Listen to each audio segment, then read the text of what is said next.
मतलब है जिस तरह फैज ने कहा सी ना कि मैं पंजाबी का शायर इस वास्ते नहीं बन सकिया कि उत्थे उस्ताद दामन है, मैं इस वास्ते पंजाबी नहीं कहता कि ਉਹਦਾ ਵੱਡਾ शायर है। मैं कहा ਇਹ ਜਿਹੜਾ शायर ਜਿਹੜਾ ਲੋਕਾਂ ਨੂੰ आम ਜ਼ਬਾਨ फहम है, आम फहम और लोगों की मसाइल उन्होंने हवाले में जी गल करता है, यह जरा उन्होंने ये शेर के 20 रुपए मन है आटा फिर भी है सन्नाटा, सदर अयूब जिंदाबाद, सदर अयूब जिंदाबाद, ये जल भी कह सकता है। ये मतलब है कि बहुत अजीम इंसान है।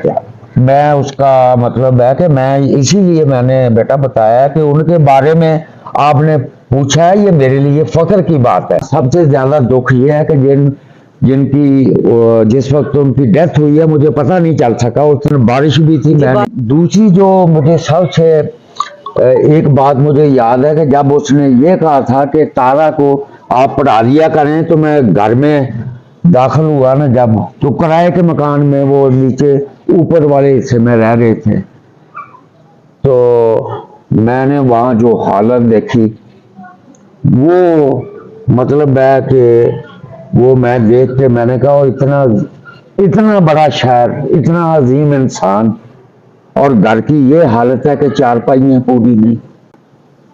उसमें हर बंदा उनको जो है वो एक्सप्लॉइट भी करते थे। बात थी जालिब साहब में, वो इंसानों से प्यार करते थे, बेइंतहा प्यार करते थे गरीबों के। क्या बात। और दूसरा उनकी जो सबसे बड़ी जो मुझे बात जो पसंद थी कि उनको कोई टॉपिक दे दें, कोई टॉपिक दे दें और 15 मिनट अंदर जाए और उसके बाद आके उस पे जो मतलब तबाजमाई करते थे।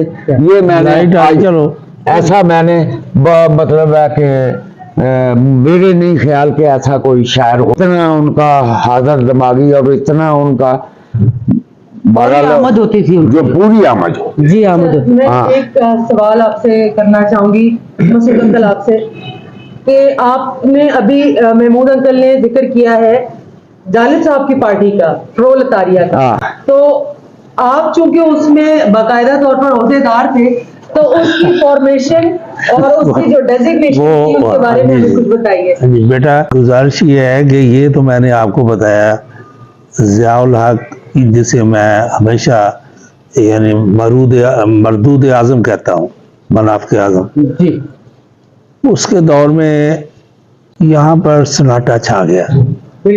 मेजर साग मोहम्मद जो थे मजलूक पार्टी के सदर, और अनवर चौधरी जो जालिब साहब के दोस्त नहीं, बहुत अजीम दोस्त थे, चंद दोस्तों में थे वो, बहुत प्यार करने वाले थे। तो वो मुझे अब भी याद है कि उन्होंने कहा, उन्होंने सारे पाकिस्तान में जाके मुख्तलिफ बार्स में खताब किया, लोगों को बाकायदा जोश दिलवाया, जिंदा किया, लॉयर भी थे। तो हमने यहाँ पर हमें कहा गया कि पैट्रियाटिक लॉयर एसोसिएशन के नाम वकला की तंजीम बनाए। तो वकला की तंजीम ये थी कि हम चंद दोस्त बैठे, हमारे पीछे बेशुमार इंटेलिजेंस होती थी, CID लगी होती थी, थड़े वाला जगह, होटल जो होते हैं थड़ा होटल,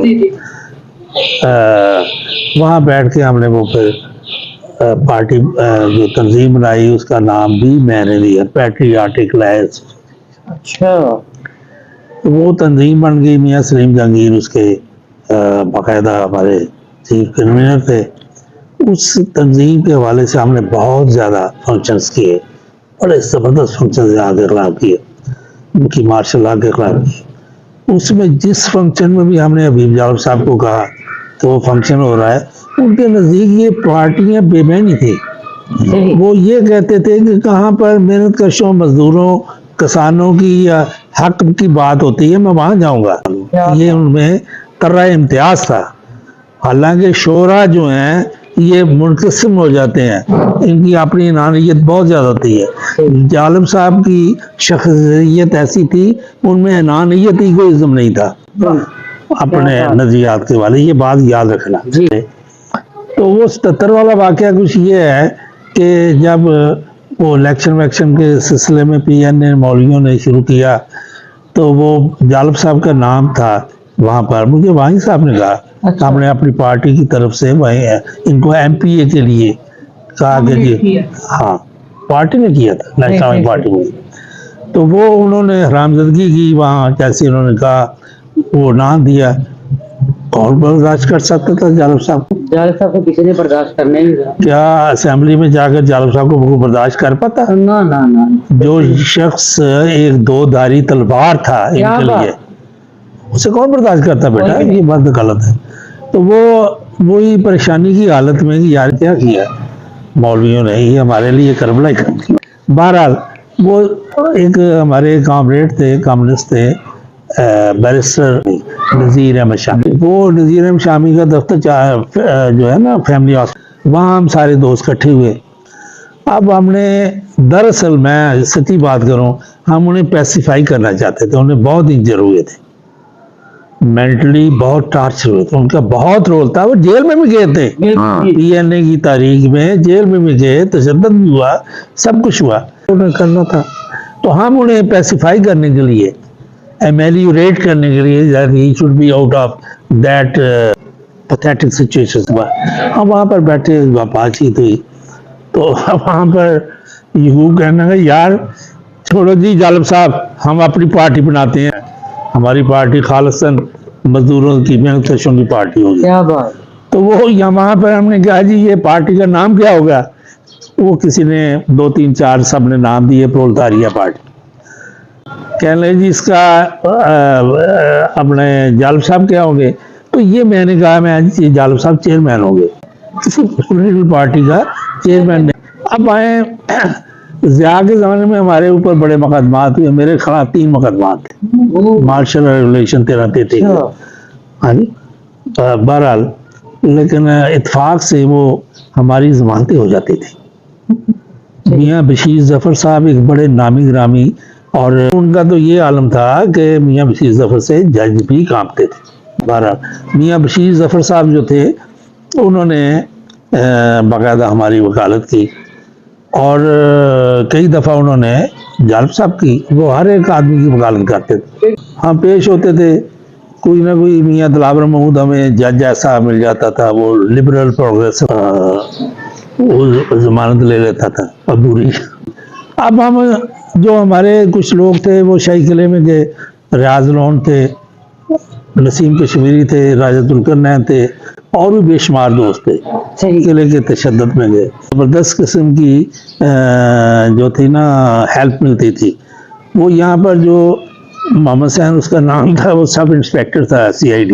अच्छा। वो किसी ज़माने में हवालदार था, तो मेरे वालिद साहब के डेरे पे आकर खाना वाना रोटी शोटी खाता था। वो मोहम्मद हुसैन का जिक्र जालिब साहब की किताब जालिब बीती जालिब में भी बीती में भी है है। कि वो CIA के CID के जो वो हवलदार थे, और जालिब साहब के लिए भी वो हेल्पिंग हैंड रहे हैं। CID ने फिर वो सब इंस्पेक्टर हो गया था जी जी जी हाँ, तरक्की करते हुए। ये बड़ा खूबसूरत वाक़या आपको मैं बता रहा हूँ। जी। तो वो हमने मकबरे जहांगीर में रखा फंक्शन। क्या बात। तो खाना जो था, गोश्त जो था वो बकरे का, वो कहने लगा, असलम खान बाद में डिस्ट्रिक्ट इंचार्ज था यहाँ आपका डिस्ट्रिक्ट, असलम खान कहने लगा जी ये गोश्त वगैरह मैं पकवाऊंगा। क्या बात। इसी तरह आइसक्रीम थी और दूसरा तीसरा सारी चीज़ें थी।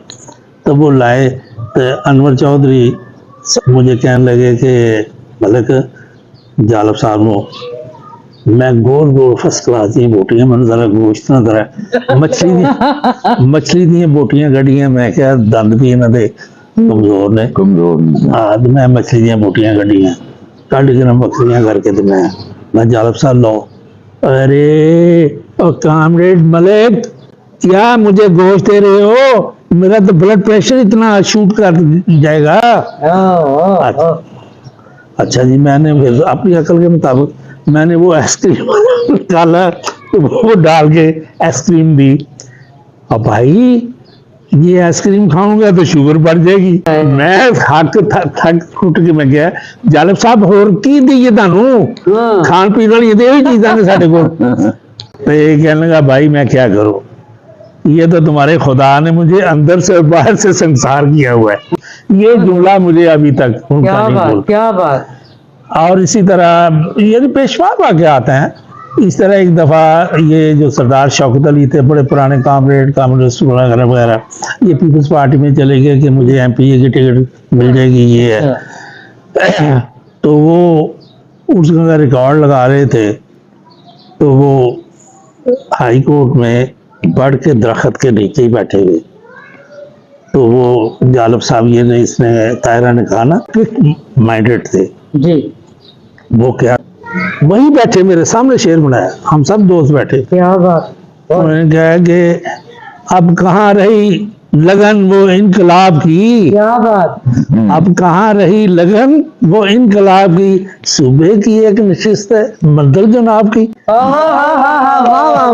सरदार शौकत अली को ये, क्योंकि मैं सुना रहा था सरदार साहब को, मुझे उसने ऑफर की है कि कॉमरेड तुम अगर चलोगे तो वहाँ गवर्नर हाउस में बाकायदा टीवी पे नुसरत बेगम नुसरत भट्टो के साथ आपको पार्टी में शामिल किया जाएगा। क्या बात। तो मैंने कहा जी इसका मतलब ये है कि मैंने अपनी सारी जिंदगी जो है वो चख मारी है, मेरा